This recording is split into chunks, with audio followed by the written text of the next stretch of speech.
রাশেলের কথা শুনে স্নেহার বৃষ্টি দুজনে স্বস্তির নিঃশ্বাস ফেলল।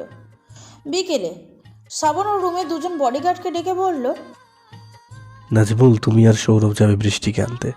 আর হ্যাঁ, একটা কথা মনে রেখো, বৃষ্টি ওর বাসার কেউ যেন কিছুতে আঁচ করতে না পারে যে তোমরা বা আমি ওদের থেকে আগে থেকে চিনি আমরা।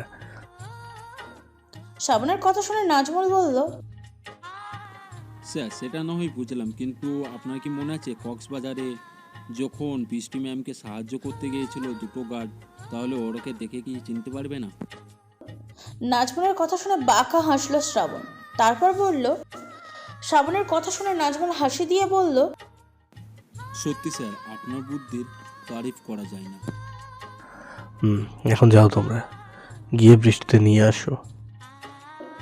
শ্রাবণের কথা শুনে নাজমুলের পাশ থেকে সৌরভ বলে উঠল, স্যার যদি কিছু না মনে করেন, আমার একটা প্রশ্ন ছিল। কি প্রশ্ন, বলে ফেলো। আসলে স্যার, আমি বলতে চাইছিলাম যে বৃষ্টি ম্যাডাম হয়তো বডিগার্ডদের চিনতে পারেননি, কিন্তু আপনাকে যদি সামনে থেকে দেখে চিনে ফেলে, না মানে কক্সবাজারে ম্যামের আপনার সাথে দুবার সামনাসামনি দেখা হয়েছে, আর কলেজে তো। সেটা নিয়ে তোমাদের ভাবতে হবে না। বৃষ্টি কখনোই আমায় চিনতে পারবে না যদি না আমি আমার পরিচয় ওদের ইচ্ছে করে দিই। আর বৃষ্টি আমায় সামনাসামনি দেখলেও আমি মুখ দেখতে পারিনি। আর আমিও বডিগার্ডের মতো কালো হুডিওয়ালা জ্যাকেট পরা ছিলাম, তাই তেমন সুযোগ কখনো পাইনি। তোমরা এখন যাও, 4টা বাজতে চললো। রাগী গলায় বলল। শ্রাবণের রাগী গলার কথা শুনে সৌরভ আর কিছু বলার সাহস পেল না। তাড়াতাড়ি সেখান থেকে চলে গেল বৃষ্টির বাসার উদ্দেশ্যে। এদিকে চাঁদনি, তোর হলো? জলদি আয়, শ্রাবণ চৌধুরী হয়তো এতক্ষণে গাড়ি পাঠিয়ে দিয়েছেন।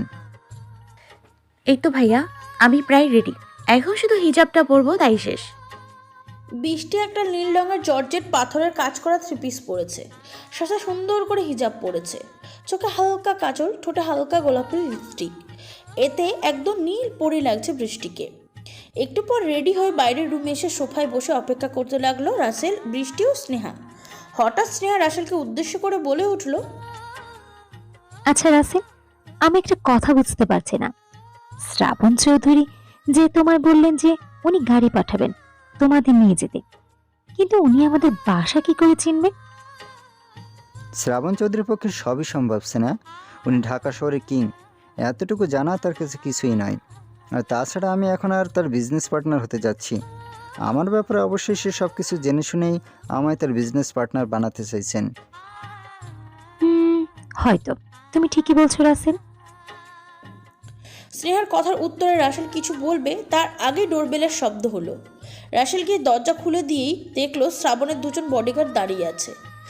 রাসেল কিছু বলার আগেই বডিগার্ড বলে উঠল, চলুন, আপনাদের আমরা নিয়ে যেতে এসেছি, শ্রাবণ স্যারের অর্ডার। তারপর বৃষ্টিকে নিয়ে রাসেল রওনা হলো শ্রাবণের বাসার উদ্দেশ্যে। স্নেহা বাসাতেই থাকলো। শ্রাবণের বাসার সামনে গাড়ি থামতেই গাড়ি থেকে নেমে রাসেল আর বৃষ্টি দুজনে একদম হাঁ হয়ে গেল। এটা যেন বাড়ি নয়, কোনো রাজমহল। বিশাল বড় বাড়ি শ্রাবণের। গেট দিয়ে গাড়ি ঢুকলো, দুই পাশে নানা রকমের ফুলের বাগান। আর একটু সামনে এগিয়ে গেল, বাসায় ঢোকার আগে মাঝখানে একটা বড় ঝর্ণা বানানো, সেটাতে অনবরত পানি পড়ছে, যা দেখে অসম্ভব সুন্দর লাগছে বৃষ্টির কাছে। বৃষ্টি সব মুগ্ধ নয়নে দেখছে। হঠাৎ রাসেলের ডাকে হুঁশ এলো বৃষ্টির। এই চাঁদনি, এখানে দাঁড়িয়ে গেলি কেন? ভিতরে যাবি না? তাড়াতাড়ি আয়। বৃষ্টি আর দেরি না করে রাসেলের সাথে বাড়ির ভিতরে ঢোকার জন্য পা বাড়ালো। দরজা দিয়ে ভিতরে পা রাখতেই উপর থেকে অনেকগুলো লাল গোলাপের পাপড়ি ছড়িয়ে পড়লো বৃষ্টির উপরে। এটা দেখে বৃষ্টি আর রাসেল দুজনেই অবাক হয়ে গেল। আর তখনই শ্রাবণ সিঁড়ি দিয়ে নামতে নামতে বলে উঠল, তোমরা কি দেখে শুনে কাজ করতে পারো না? কি করলে এসব? শ্রাবণের কথা শুনে শ্রাবণের দিকে অবাক নজরে তাকালো বৃষ্টি আর রাসেল। আর তখনই একজন বডিগার্ড রাসেলকে উদ্দেশ্য করে বলল, আজকে রাতে সাথে ছোট্ট আব্বু আসবে বিদেশ থেকে, তার জন্য এসব আয়োজন। কিন্তু আজকের লোকেরা ভুল করে আপনার উপর ফুলগুলো দিয়েছে, কিছু মনে করবেন না। বডিগার্ডের কথা শুনে রাসেল বা বৃষ্টি কেউ কিছু বলল না, শুধু মুচকি হাসলো। আর বৃষ্টি মনে মনে খুব খুশি হলো ফুলগুলো এভাবে পড়ায়। তারপর রাসেল আর বৃষ্টিকে নিয়ে সোফায় বসতে দিল একজন কাজের লোক। বৃষ্টিদের সামনে সোফায় এসে পায়ের ওপর পা তুলে শ্রাবণ বসলো। তারপর গম্ভীর গলায় বলল, তো বলুন মিস্টার রাসেল, আমি আপনাদেরকে কিভাবে সাহায্য করতে পারি? স্যার, এটা আমার ছোট বোন চাঁদনি আক্তার বৃষ্টি। আসলে ও একটা সমস্যায় পড়েছে, আর এই সমস্যা থেকে বাঁচার জন্য একমাত্র আপনি আমাদের হেল্প করতে পারেন। রাসেলের কথা শুনে শ্রাবণ বলল, আপনার বোনকে আমি আগে কোথাও দেখেছি মনে হচ্ছে, বা ঠিক খেয়াল আসছে না কোথায় দেখেছি। শ্রাবণের কথা শুনে বৃষ্টি বলে উঠল, স্যার, আপনি আমাকে আজকে সকালে কলেজের নবীনবরণ অনুষ্ঠানে দেখেছেন। আপনাকে আমিই ফুলের তোড়া দিয়ে ওয়েলকাম করেছিলাম। ও হ্যাঁ, মনে পড়েছে, কিন্তু তখন তো তোমাকে শাড়ি পরে একদম বুড়ি বুড়ি দেখাচ্ছিল, তা এখন মনে করতে পারছিলাম না। শ্রাবণের কথা শুনে বৃষ্টি বড় বড় করে তাকিয়ে রাগী গলায় বলে উঠল, স্যার, তখন আমায় মোটেও বুড়ি বুড়ি লাগছিল না। সব সময় এমন চোখের সামনে কালো চশমা পরে থাকলে চোখে তো ভুলভাল দেখবেনই। বৃষ্টির কথা শুনে রাসেল তাড়াতাড়ি বৃষ্টিকে থামিয়ে দিয়ে বলে উঠল, সরি স্যার, ওর কথা কিছু মনে করবেন না। ও বাচ্চা মেয়ে, কি বলতে কি বলে ফেলেছে। আর ওই চাঁদনি, তুই কি বলছিস কি এসব? কার সাথে কথা বলছিস সে খেয়াল আছে তোর? আস্তে করে বৃষ্টিকে বলল রাসেল। রাসেলের কথা শুনে বৃষ্টির যেন খেয়াল এলো ও কোথায় আর কার সামনে আছে। বৃষ্টি মাথা নিচু করে বলে উঠল, সরি স্যার। শ্রাবণ বাসার মাঝেও কালো স্নান গ্লাস পরে আছে। তার কারণ বৃষ্টি আসার পর থেকেই শ্রাবণ এক নজরে বৃষ্টিকে দেখেই যাচ্ছে, কিন্তু এটা যেন কেউ বুঝতে না পারে, তাই এই সানগ্লাস পরে থাকা। বৃষ্টি রাগী লুকে কথা বলা দেখে শ্রাবণ মনে মনে বলল, ইস, আমার সোয়েটারকে তাকিয়ে লোকে কি কিউট লাগে, একদম পাকা টমেটোর মতো। ইচ্ছে করে তো গপ করে খেয়ে ফেলি। বৃষ্টির মুখে সরি শুনে আর রাসেলের কথা শুনে শ্রাবণ গম্ভীর গলায় বলল, ইটস ওকে, এখন বলুন সমস্যাটা কি, আমারও তো সময় নেই। শ্রাবণের কথা শুনে রাসেল বলল, স্যার, আসলে আমার বোনের পিছনে একজন সন্ত্রাসী লেগেছে। শুধু সন্ত্রাসী বললেও ভুল হবে, বলতে পারেন কোনো সাইকো সন্ত্রাসী লেগেছে। রাসেলের কথা শুনে হাতের মুঠো শক্ত করলো শ্রাবণ, কারণ এই সন্ত্রাসী সাইকো এইগুলো তো ওকেই বলা হচ্ছে।